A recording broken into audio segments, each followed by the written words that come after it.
Hey guys, so after struggling with these instructions and creating this sad excuse of a pattern, I decided that creating a pattern is going to be just too difficult for this project.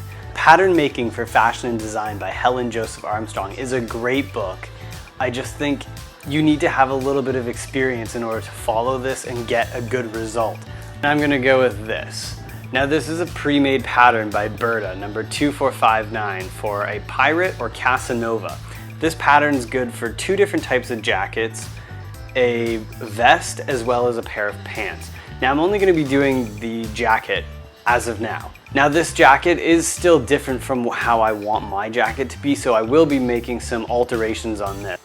So let's get started. To make this pattern, you're gonna need a few tools. First of all, you're gonna need the pattern, of course. You're gonna need a tracing wheel. I have this round one. I also have a serrated one. I just don't have it here with me while I'm filming this video. And this is useful to create lines on your fabric to follow where to cut. What you're gonna do is you're gonna get some of this tracing paper, which is really just carbon paper. There's 4 different colors in here: pink, blue, white, and yellow. And what you do is you lay this under your pattern and over top of your fabric, and then you trace the lines using this tracing wheel, and the carbon paper transfers it to your fabric so that you can then know where to cut. So we'll be using those. Of course, I have my fabric only scissors. It's very important that you only use these scissors for fabric, and as you can see, I'm a little forgetful, so I labeled that fabric only. I know in my original video I said I was only going to be using scissors, but I caved. I bought one. This is a rotary cutter for fabric. Now, all the videos I've been watching make it seem like this just makes your job so much easier. So I figured I'd pick one of these up. 12 bucks, it's not that expensive.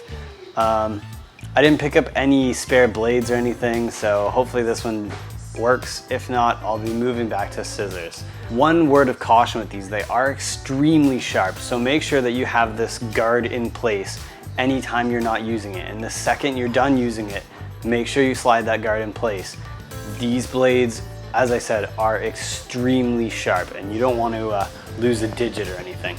We'll be using our style design ruler to make sure that we're making straight lines with the tracing paper and tracing wheel. Have that handy.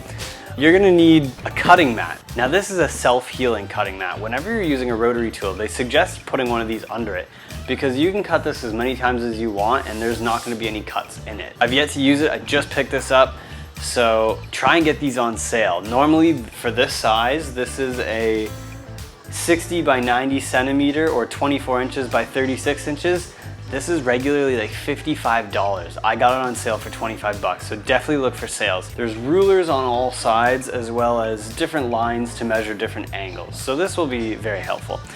Now I also have here some muslin fabric. This is just a really cheap, really good fabric to work with. So I'm gonna be tracing my pattern onto here, and I might even cut this out and sew it just to see how it fits and see if I need to make any alterations. All right, so now that you've seen all the tools we're gonna be using, let's get started. Let's lay out this pattern and start cutting.